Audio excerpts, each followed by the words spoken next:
Thanks everybody for joining our kickoff webinar for Advancing Tribes' Interests at the California Public Utilities Commission.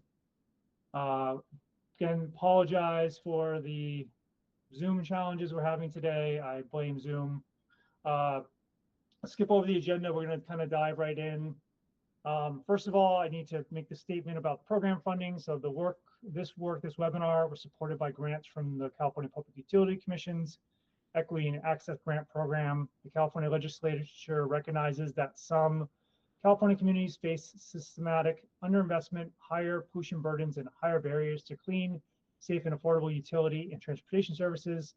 To address these challenges, it's allocated $30 million to the CPUC to establish the E&A grant program that empowers members of the environmental and social justice communities to participate in CPUC proceedings and decision-making processes. The Equity Engagement Education Grant Account awards up to $200,000 for the purposes of building CBO, tribal, and community capacity to understand and engage in CPUC decision-making processes. The EEE grants account will increase participation in CPUC decision-making and build the long-term capacity of tribes and CPOs to make participation in the Intervenor Compensation Program and other funding sources more accessible. This will enable CBOs and tribes to have more influence over clean energy programs and support, making these programs more accessible to serve their communities. I promise you that's the last time I'm going to read from a slide, at least this webinar. So I want to introduce myself. My name is Josh Simmons, President and founder of Prosper Sustainably. I am co-director of the Southern California Tribal Chairman's Association, Tribal Energy and Climate Collaborative. I am an attorney, but really function as a consultant and partner to tribes on various programming. So I appreciate you all being here. I will turn it over to Peter. And then if everybody could introduce themselves in the chat, please your name and tribe organization you're with, that'd be fantastic. Thanks. Hi, my name is Peter Allen. I'm an attorney. I was an attorney and administrative law judge at the California Public Utilities Commission for 22 years. I also litigated before the PUC on behalf of a consumer group and the city of San Diego before that. I've retired and I've been training people on how to litigate at the PUC and how PUC processes work, because it's something I kind of got a little familiar with over the years. So happy to be here. Howdy, I'm Stephen Moss.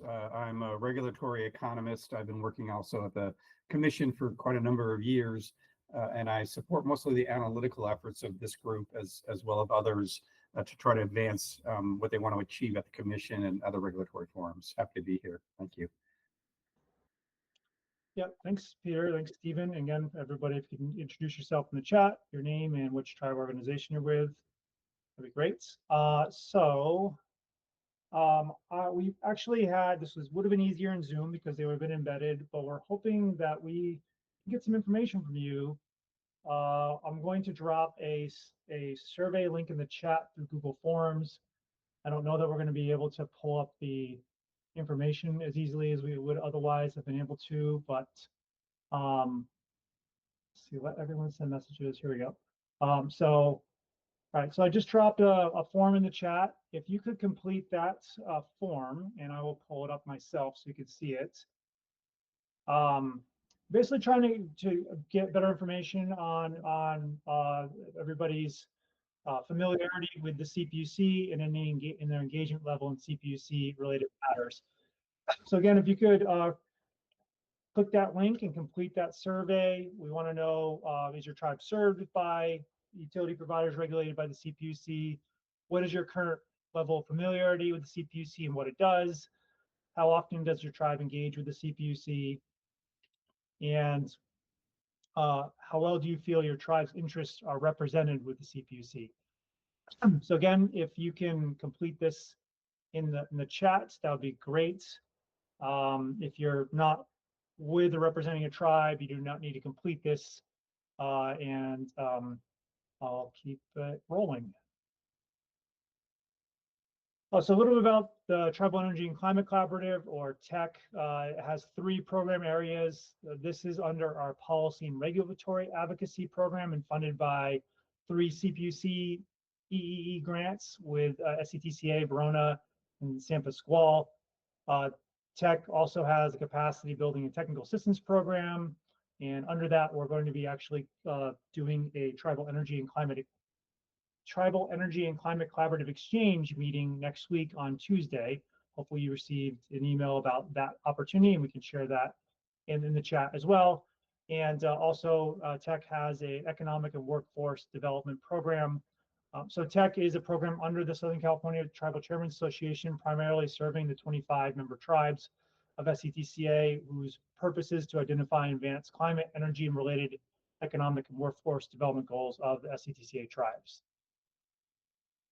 So the CPUC Equity Engagement Education Grant we have, its primary goal is to build the sustainable capacity of SCTCA and other tribes to participate in CPUC decision-making processes and access clean energy program. So we are actively building that capacity to track and participate in CPUC programs, proceedings, and decision-making processes. This program also includes conducting education outreach and training to empower tribes, to increase tribes' understanding and participation in CPUC processes. This webinar series is a part of that objective, and that we're seeking to just increase tribal participation in priority proceedings. So a second poll, again, it would have been better if this was in the Zoom, and maybe we'll run it again in the next webinar as well. I'm going to drop in the chat. If you all can complete this poll, this is regarding, we want to hopefully get a better understanding of your familiarity with the CPUC, engagement and representation. Oh, actually, sorry, did I mix up the, I think we got them backwards. So this one's supposed to be,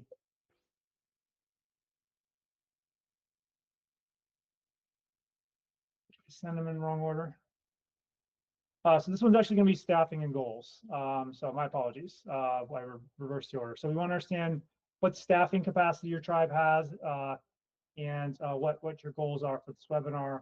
And let's see, I'll repost that in the link, the form in the chat. And let me pull that up real fast so you can see what we're talking about here. So we're looking to find out if your tribe has regulatory or policy staff members or representatives whose scope includes energy and utility matters, and if your tribe has an attorney whose scope includes energy or utility matters. And finally, if you could share with us your goals for participating in this training, that will help guide us in crafting future webinar trainings that are meeting your needs.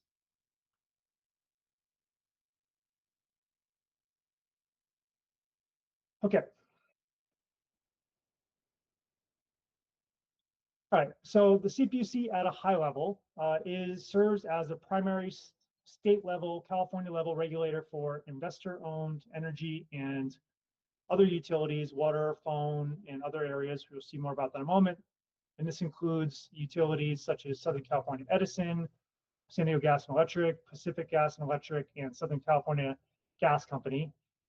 It does not regulate municipal utilities such as the Los Angeles Department of Water and Power, or utility districts such as Imperial Irrigation District.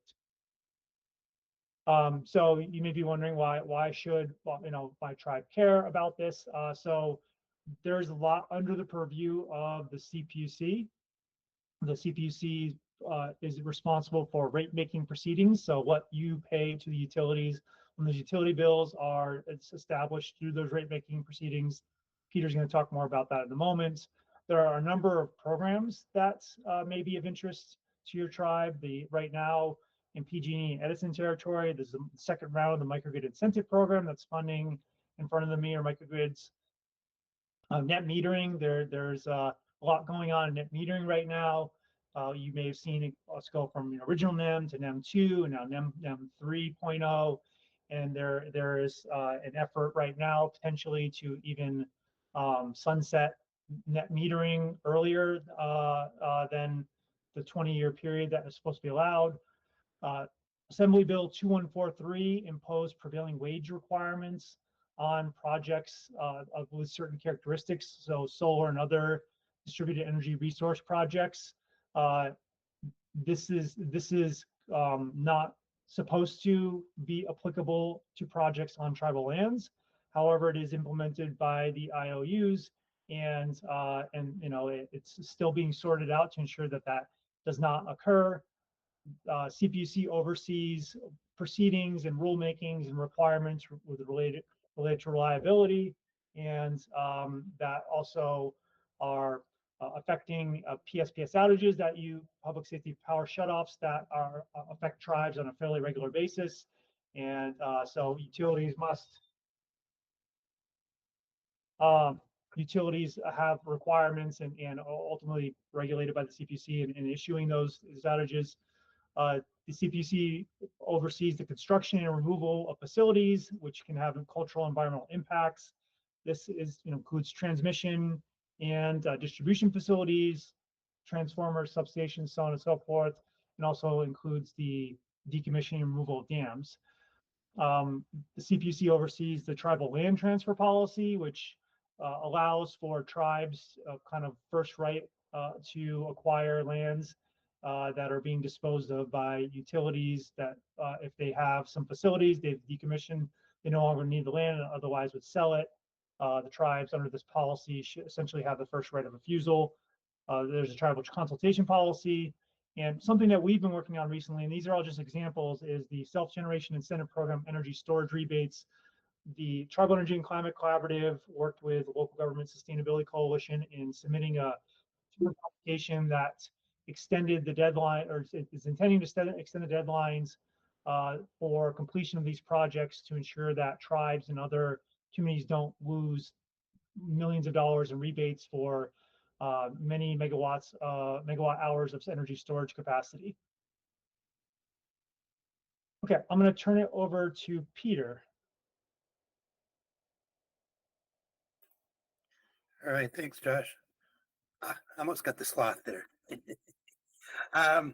So the CPUC, California Public Utilities Commission, as Josh mentioned, they oversee the regulated energy utilities like PG&E, Southern California Edison, San Diego Gas and Electric, et cetera. They also have regulatory authority over other utilities, including certain levels of telecom and broadband. The structure of that works differently than it does in energy. That's a whole nother topic. They also oversee some of the regulated water utilities. So the smaller subset, there's a lot more municipal and utility districts providing water service, but there are investor-owned water utilities, and those are regulated by the PUC. Golden State Water and California American Water are the two biggest ones, but there's also a number of small ones. They also have especially railroad safety and some other transportation-related authority. That's, again, a whole different setup and different structure. At the bottom in the mustard-colored squares, those are kind of a lot of the players who will show up at the PUC, not just the utilities. There are a lot of players and participants who have a strong interest in proceedings, sometimes for money, sometimes for service, sometimes for environmental reasons. So local and tribal governments do show up there. Ratepayer groups, individual or ones. So TURN, which represents small business and residential ratepayers, is there. There are groups representing the industrial customers, sometimes the food processors, other groups, various nonprofits and trade associations. California Community Choice Aggregators have a trade association. The solar people and the wind people have trade associations. Generators who, Calpine, other people who are operating power plants are trying to develop, solar, wind, or even gas plants will be there. Community choice aggregators, and then various types of competitors may show up there as well. So that's kind of like who will be there in addition to PUC and the utilities. Go to the next slide, Josh. There we go. There are other things. One of the things that makes it difficult in California is there are, unfortunately, a multiplicity of energy regulatory entities. And so sometimes you'll get oh, they're doing it. No, they're doing it. California Energy Commission, the CEC, they will do siting of thermal power plants, 50 megawatts or above. So any big gas, nuclear, solar thermal plant will be cited by the CEC. They also do a lot of policy and planning and grant making stuff otherwise. So they're other than the power plant siting, they tend to be more kind of grant and policy related. FERC is the Federal Energy Regulatory Commission. Some things are regulated by the feds and some are by the state. So transmission rates are regulated by FERC. A lot of hydroelectric generation is regulated by FERC. So there's a slightly tricky thing of what things are regulated by FERC and what's regulated by the state. So there are stuff, what they do can affect the state. And a relatively new agency is the Office of Energy Infrastructure Safety. That was spun off from the PUC in a very bizarre move, in my opinion. But it deals primarily with wildfire and the utilities wildfire mitigation plans. They're still sorting out who does what between the PUC and OEIS, especially in terms of enforcement. Not totally clear how everything works, but they do have a much narrower range of responsibility, primarily on wildfire issues. California ISO is not actually a state agency. It's a nonprofit public benefit corporation. They are the independent system operator, so they are the ones who are actually managing and operating the grid. They do also run the wholesale market, so they do have price impacts of their decisions. They do a lot of reliability planning. They are in turn somewhat regulated by FERC. So there's this interaction. There's a lot of interaction with the ISO, both on planning, transmission siting, and costs. So those are kind of the other big entities who, if you start moving in the energy space, you'll have to be aware of. Next slide, I think. This is part of the structure of the commission. So these are the commissioners. There are 5 commissioners. They're appointed to staggered 6-year terms by the governor. Governor can appoint anyone to the commission. There are no experience or political party or any other experience. This group is relatively unusual in that they have a fair amount of experience actually inside the PUC and other agencies. Darcy Houck, who also has some Native American background, had worked at both the CEC and was an administrative law judge at the PUC. John Reynolds had been a staff attorney at the PUC. Karen Douglas had been in a number of state agencies. And Matt Baker had been director of the Public Advocates Division in the PUC. So Alice Reynolds, I think, is the only one who didn't have inside energy thing, but I'm not totally sure. You can see some of the different divisions there. Josh, did you want to highlight those, or should I just pick on something? Well, Peter, I never got, because of the Zoom issues, I never got a chance to highlight the boxes on top we wanted to highlight. So basically, you can ignore most of these boxes that are floating around underneath.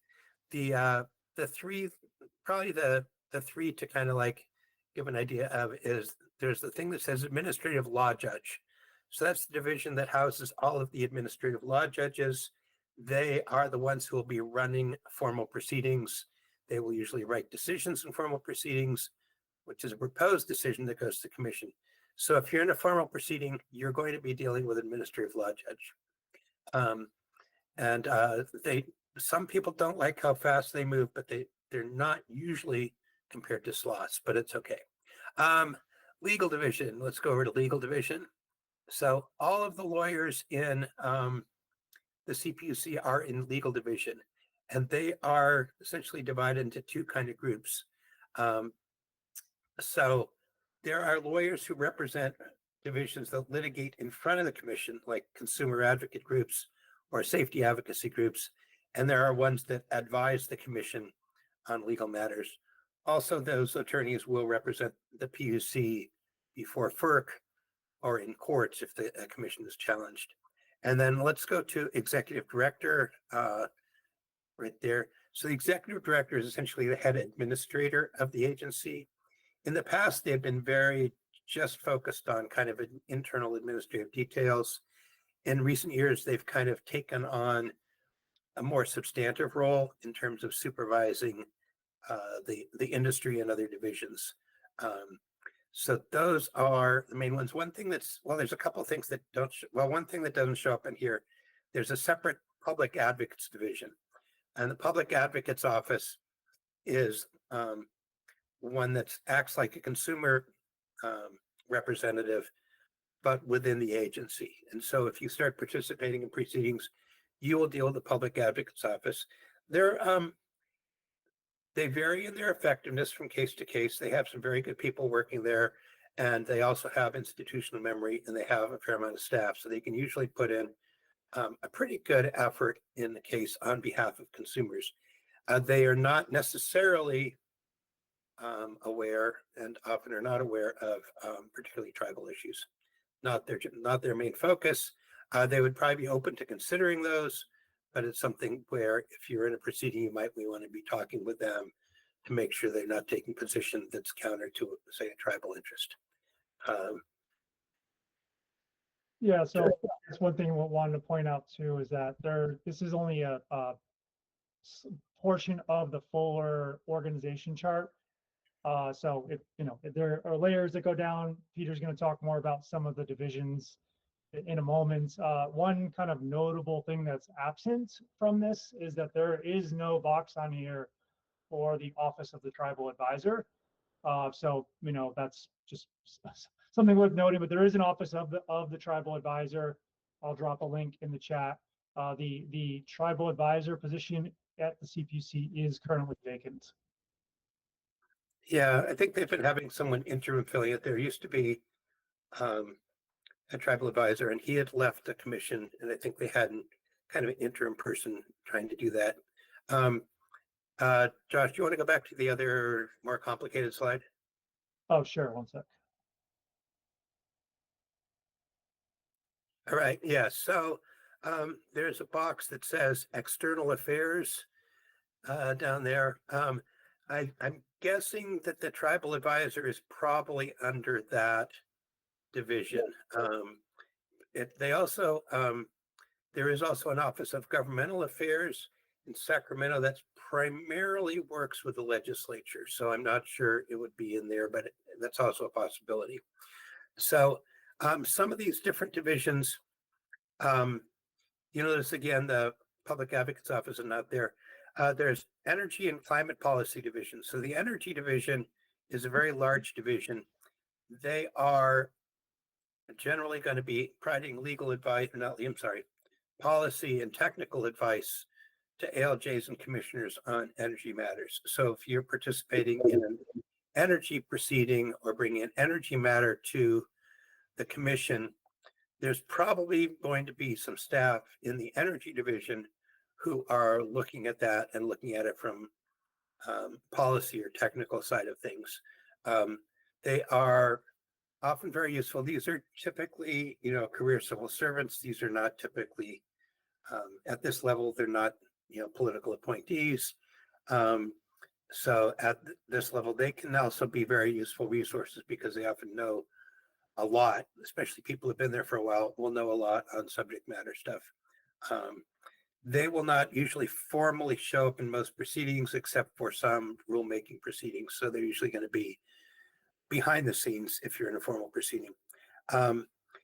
Communications division to the left, they will be also working on like telephone communications matters, same thing. Communications and Energy Division will also do work representing the PUC at places like the California ISO or federal agencies like FERC and the FCC.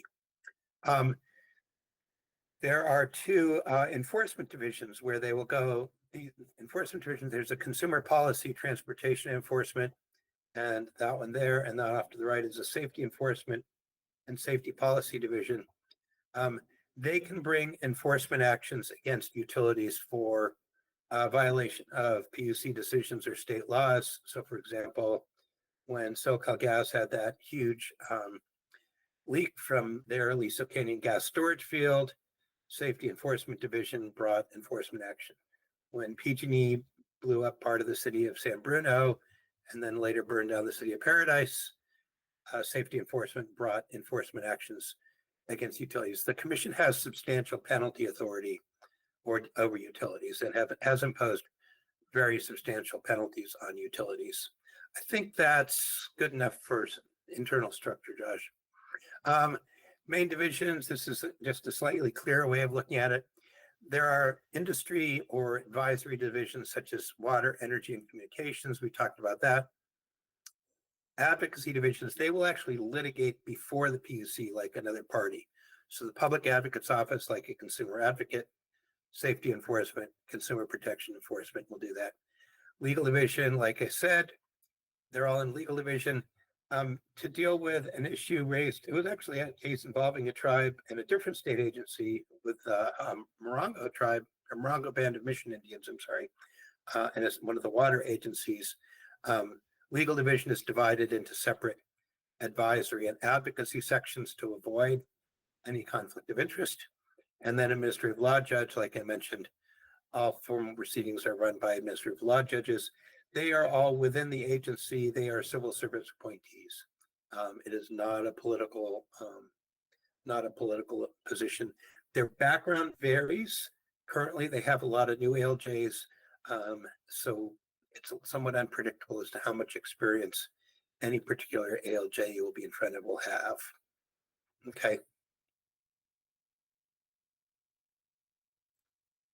Okay, so we have another break in the action for another poll that I'll have to go find again, unless Amy, you're able to drop the link in the chat. Actually, I found it. So basically, this is for attorneys only. We have been seeking to offer minimum continuing legal education credits for attorneys licensed in California or participating in at least some of these trainings.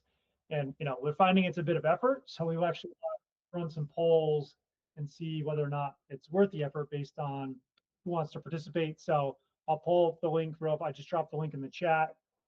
If you're an attorney in particular, if you can share, how important it is, the opportunity to obtain continuing legal education credits is to your ongoing participation in the training series, and how much more likely are you to participate in these trainings if you can obtain CLE credits for participating. So then we're hoping that, this can be a value where we are looking to likely charge pretty, standard fees in the range of probably $30 to $50 an hour per credit, just to be able to offset some of the fees of holding the trainings, and then of actually filing for that ability to offer CLE credit. But again, we wanted to offer the opportunity, and we'll likely run the same poll in the next one too, and see if we have more attorneys with interest in participating.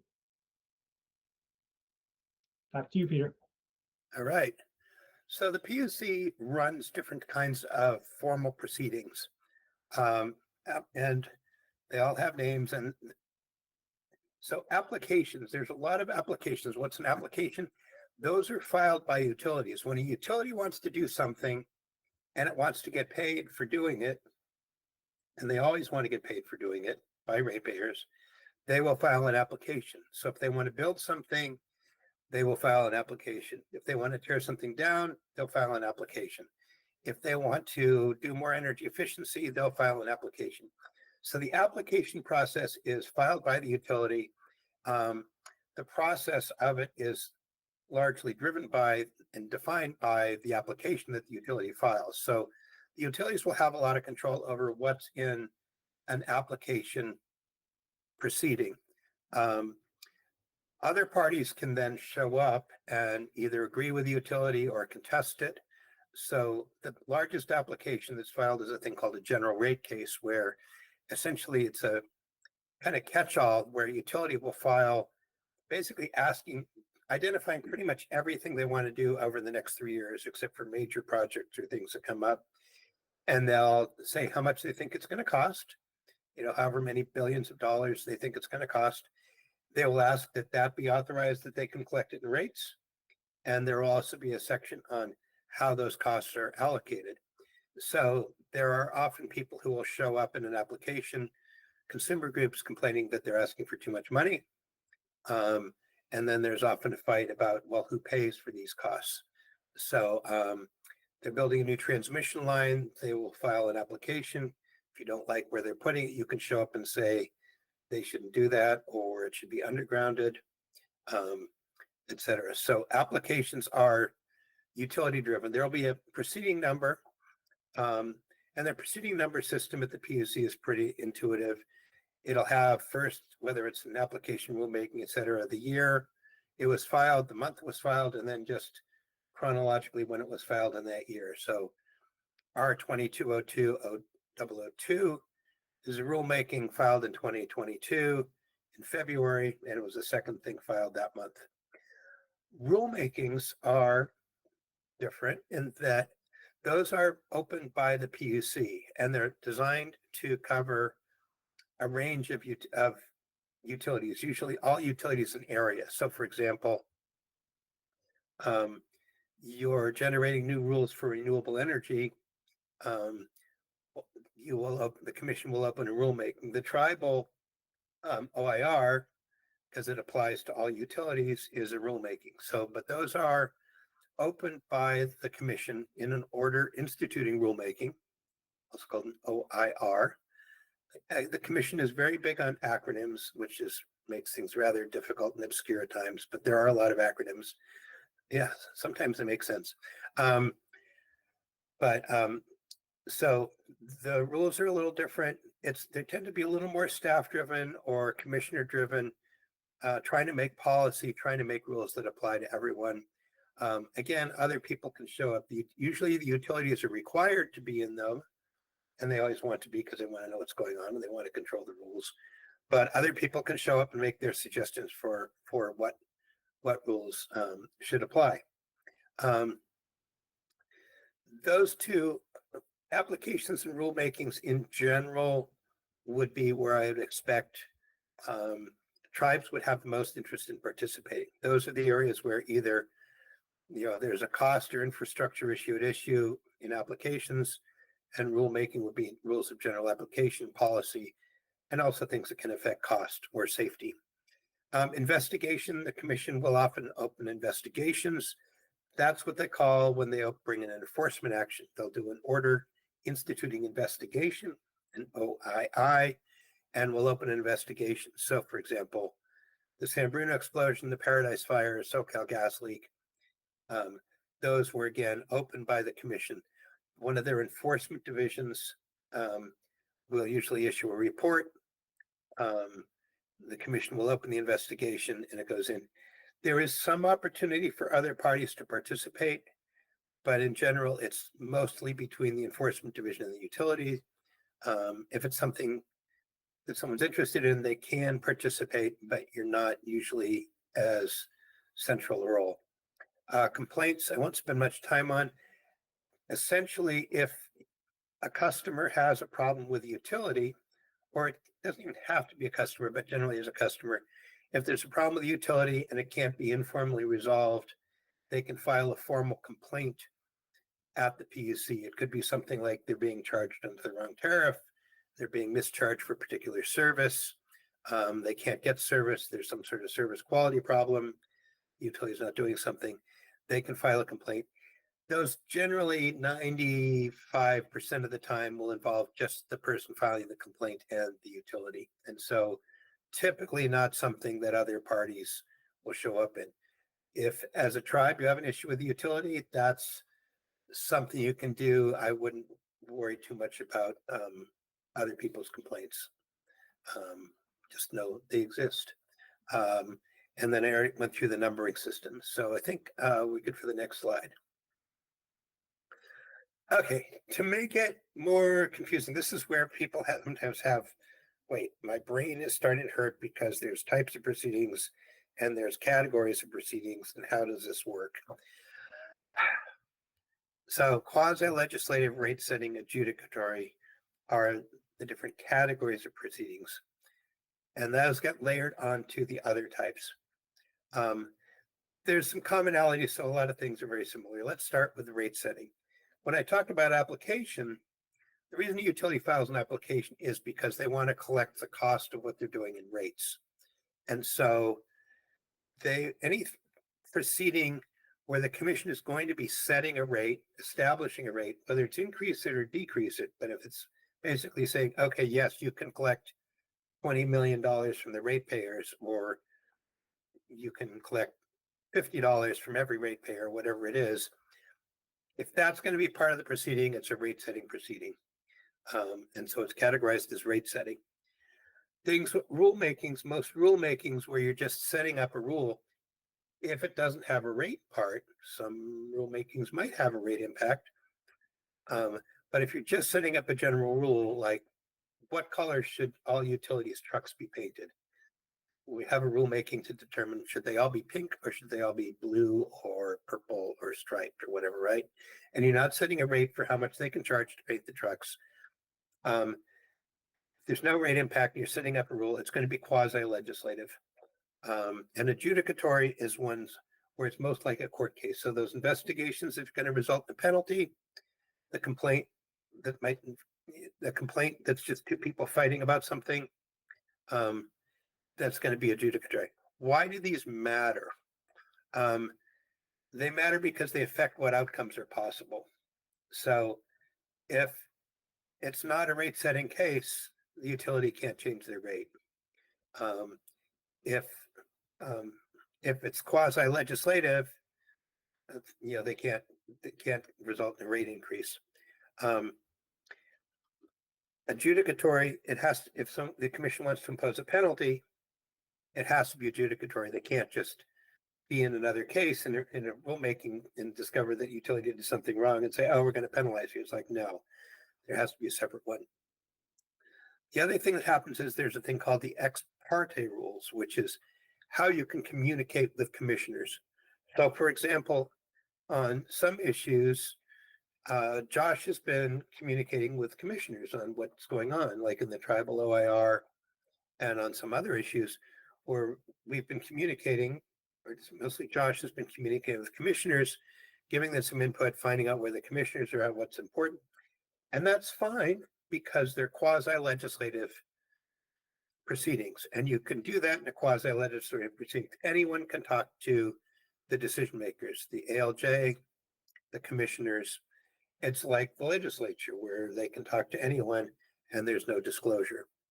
In adjudicatory, it's more like a court case. None of the parties can have off the record, outside the formal proceeding communications with commissioners or ALJs. None whatsoever. It's just not allowed. It's more like a court case. You cannot call up the commissioner and say, hey, here's what I think. If you're a party to the case, or it actually has a broader one if you're an interested person. So you have to be careful about communicating with commissioners and knowing what the context is. Rate setting is the most confusing because you are allowed to communicate with commissioners, their advisors, and ALJs, but there's disclosure rules, there's advance notice rules, and there's after the fact reporting rules. They are not great in terms of equalizing the playing field. The utilities still kind of get advantage in this matter. And just so you know, the utilities all have major, and especially the major energy utilities, all have regulatory affairs departments. And the regulatory affairs department's job is to keep track of what's happening at the PUC and to communicate the utilities' positions to the commissioners. And I mean, they'll generally, they will generally follow the rules, but they have dedicated staff to do that. And the cost of those are paid for in rates. So utilities, and when it comes to ex parte contacts, the utilities have an advantage over every other party because they have very experienced, dedicated staff to do that, and they don't pay the cost of doing that. So, but knowing what category the case is in there. Later on, we'll show you how to figure that out. Where do you find out what category it is? Okay, Josh, how are we doing on time? I think we're doing pretty good. So Peter, one kind of clarifying question too. And then I think, emphasizing your point too, essentially through our rates, we're paying the utilities to do these proceedings. So ultimately it's not the utilities paying for it, we're paying for them to essentially, assert their positions. So is there any, among these 4 types of proceedings, are there any categories that only apply to any of these, or, like application, is that ever quasi-legislative or is that only rate rate making and rule making? Is that sometimes, different categories, investigation, complaint, is that only adjudicatory? So applications, I have never seen an application that's anything other than rate setting, because it's pretty much always they want something that's going to result in a rate. Theoretically, it could be, but I've never seen it. So application is pretty much always going to be rate setting. Rulemakings, probably about 90% of the time, are quasi-legislative. There are times when you're setting up rules that could have a rate impact. The other thing that happens is if a proceeding kind of overlaps things, the default one is rate setting. So there are some rulemakings that are rate setting. I think the proceeding to establish the renewable portfolio standard, because there were rate making issues involved in that, like how would you price renewable energy contracts or renewable energy credits? That was a rate setting rulemaking, but it's unusual, maybe 10% of the time. Investigations, about 95% of the time, those are adjudicatory, because most of the time the commission will be doing that to impose a penalty on someone like that. They can be not penalties. So for example, after the PUC had slapped PG&E with a couple of $2 billion fines, and they still didn't seem to have their act together, Commissioner Picker was like, what is going on there? We should look into their safety culture. What is going on with their safety culture? Let's try and understand this. And so he opened an investigation, but there wasn't a proposed penalty. It was basically trying to figure out what the hell was going on at PG&E. So that was not an adjudicatory investigation. I can't remember if it may have been rate setting, because it had the possibility of ordering them to do things that would have cost money. So that would have been a rate setting investigation, but probably 90% of the time they are adjudicatory. Complaint, I think is probably are always adjudicatory. I don't know, there's not that many complaints. I think it's always adjudicatory. It could be rate setting maybe, but I wouldn't worry about it. Okay, and then that $2 billion for PG&E that they paid, did it come from their profits, or did they basically just pass along the costs to ratepayers? That's an interesting question. Okay, there are two types of penalties that the commission imposes. And there is a specific penalty that's like a fine that gets paid to the general fund of California. So they basically write a check to the general fund of California. They cannot recover that from ratepayers. They cannot take it as a tax deduction. It's just a penalty. It comes out of their pocket. One of the things that the commission does, sometimes there's frustration because, it's a utility problem that's caused by utility infrastructure, and then the money just goes to the general fund. It doesn't go to help deal with the problem. What the commission has done in some cases, including San Bruno, is what they'll do is they'll say, okay, you have to spend X hundreds of $1 million on improving infrastructure, and you do not get rate recovery on it. So for example, I can't remember what the number was of San Bruno, but it's like, okay, you have to spend $700,000 or $900,000. Or no, let's see, we're 2 billion. So we're talking millions of dollars. You have to spend $50 million upgrading your gas infrastructure, and you cannot recover that in rates. So they can't recover it in rates.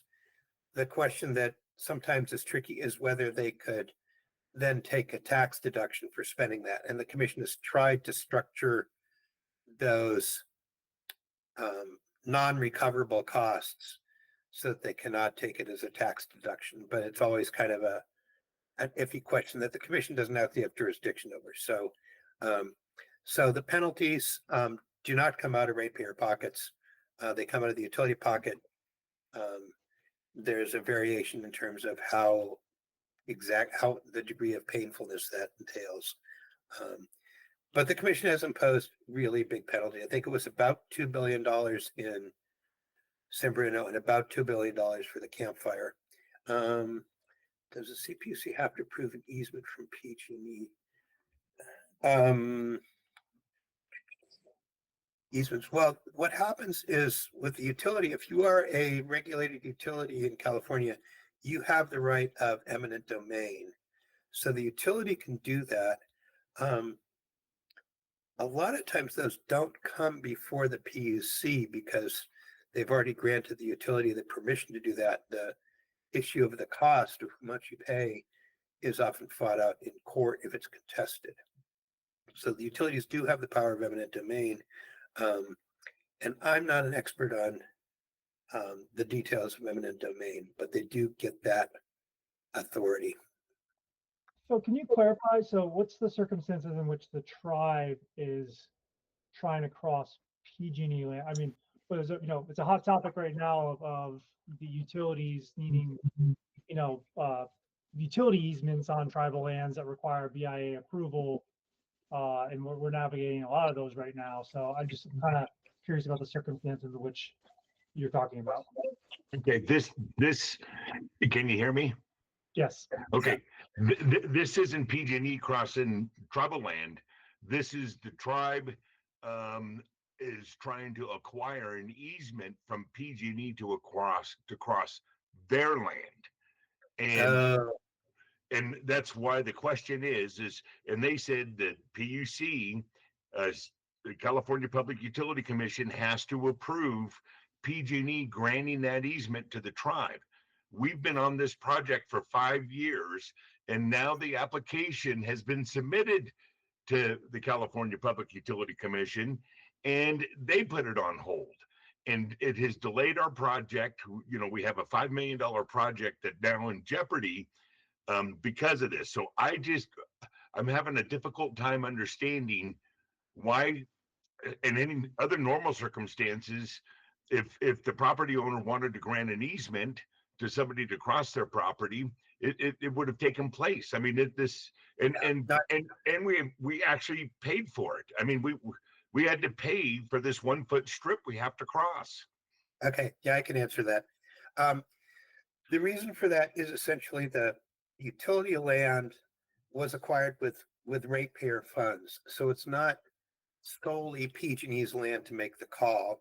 And there's a danger that PG&E could just do sweetheart deals and give land to friends or sell it off and not take good care of the ratepayers or do what's in the ratepayers' interest. So Public Utilities Code Section 851 requires if a utility is going to sell or lease or otherwise encumber land, they have to file an application with the PUC. There are streamlined processes in 851 for smaller dollar value ones that they can follow. The utilities often use PUC processes as a way to disavow any responsibility for the fact that they are jerking around or slow walking things, and will often say, oh, well, yeah, it takes the PUC, 5 years to approve those or whatever. And they may or may not pursue it aggressively at the PUC. Because again, this would be an application. The utility would file an application with the PUC for approval of the land transfer under Section 851. And so they're the driver. And if they don't make it high priority, and it seems like it's not high priority to the LJ, it might not get handled. This is one reason why often it's a good idea for other parties involved to show up in a PUC proceeding, because what often happens, and this happens all the time to renewable developers, is a renewable developer will be working with a utility, and the utility will need to get some sort of PUC approval for something new, an easement or a new substation or something like that. And the utility likes to control the communication with the PUC. And it can take a while. I got a phone call at one point from an acquaintance who was saying, it's like, hey, we're trying to get Southern California Edison to put in a substation to match our renewable development. And they say it's going to take the PUC 7 years to approve it. Why, is that right? I'm like, only if they wait 5 years to apply. Right. So anyway, but We're getting about one very, very quick. Could the tribe itself submit the application? no, the tribe cannot submit the application. The tribe could submit a response to the application and become a party to the proceeding and participate in it. But The basically, utility is the one who has to file the application. the tribe can't do anything until the utility submits the application, basically. Right. It sounded like they had filed it, but it wasn't moving. So the thing that the tribe can do is show up and become a party, and then can file something, expressing the need for this to move along. Yeah, it seems a bit of a nuanced thing. We got a little bit to cover in the last 5 minutes, Phil, but maybe you can follow offline. It's interesting, interesting topic. I'm going to pass it over to Stephen Moss, who's the TECC's regulatory consultant, to talk about the tribal order instituting rulemaking, which presents opportunities to raise issues like the one you're experiencing, focused on tribes and tribal matters, and why these types of things are getting hung up seemingly unnecessarily. So Stephen. Yeah, I mean, this is actually it was a decent introduction. This unfortunate problem that you're wrestling with. It's partially what triggered this tribal OIR, and this is really this slide here. There's only 2 of these slides, and I know have a couple of minutes, but this is about the history of it. And you'll notice that it starts with an executive order, and even though this is a commission, and commissions are supposed to be shielded in some way from executive politics, governors often order the commission to do things. Right now, there's an order to look at affordability that the CPUC is grappling with. The governor can't directly induce an action, but he can induce the CPUC to take an action, so to speak. So this is where this started. This OIR really was interested in, again, this type of issue where there's a concern that tribes actually have primacy and their nations, and they ought to be treated with respect, but they weren't as part of regulatory processes. Also, as part of this, there was a concern about utilities giving up voluntarily pieces of land that they no longer needed for whatever reason, or potentially even acquiring land, but more often giving up land. And they wanted tribes to have an opportunity to raise their hand and say, well, that's our land, and we'd like to have an opportunity to acquire it or take it. As a result of these steps of the OIR, the utilities have to file reports that any tribe can get and should be on the list to get if they're interested in when they actually are giving up land. There's also supposed to be an active tribal consultation policy, but as Peter pointed out, there isn't really much of a tribal office right now. It's not been fully animated, or it's been left a little bit vacant. If you go to the next slide, Josh mentioned that there's this new opportunity. We've been talking to the commission now for, I think, a couple of months. They're supposed to issue what's called a scope, which is, here's what we're going to talk about next on this tribal OIR. And in our discussions with the commissioner, Hauk, they are signaling that there can be a pretty wide field of conversation, and that they're interested in what we would like to talk about. It's a quasi-legislative proceeding, which Peter has covered, and it does potentially open up the opportunity for a very wide range of issues to be hashed out. What we would like the commission to do differently, how we'd like the utilities to relate to the tribes differently. So the next step in this OIR is that the commission will issue a draft scoping memo or some kind of draft proposal as to what this proceeding should cover or will cover, and then we'll have the opportunity to comment on that and help maybe mold it. I would say, and the last question is, what can your tribe do? I'm going to let Josh really answer that one, but this is something, if it goes well, that should be an opportunity for really active engagement with the CPUC on a range of tribal issues of importance, and plenty of opportunity for feedback. And with that, I'll give it back to Josh. Yeah, so on the tribal OIR, I mean, your tribe can become a party to the proceeding. There's certain steps you can take to do that. We'll cover that in a future training. We're going to have to cover the process of even finding the proceedings, which we don't have time to do today. And then, and actively comment and participate where, they initially asked for feedback on the scope, and a handful of tribes responded on the scope of the proceeding itself, and it's fairly broad. So, there's more to cover. This is intended to actually be, I guess at this point, a 17-part training series. So this is the one of 17 we're intending to conduct on this.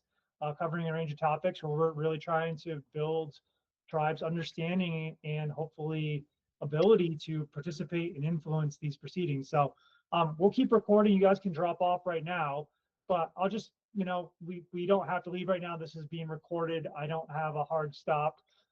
If people want to just briefly ask questions or share what their tribe's priorities are related to energy and utilities or otherwise related to CPUC matters, then we can receive that feedback and use it to inform future training and answer questions right now. Go ahead, Peter. I just wanted to say one thing we didn't get to was navigating the CPUC website. So we'll do that in a future one. The PUC website has a lot of information on it. It has lots of stuff. It just is kind of hard to find stuff on there. So feel free to go on there, cpuc.ca.gov, and wander around. It's not always intuitive, but there's a lot of information on there. And at the next one, we can give a quick lesson on where to actually find the most useful stuff and how to find it. So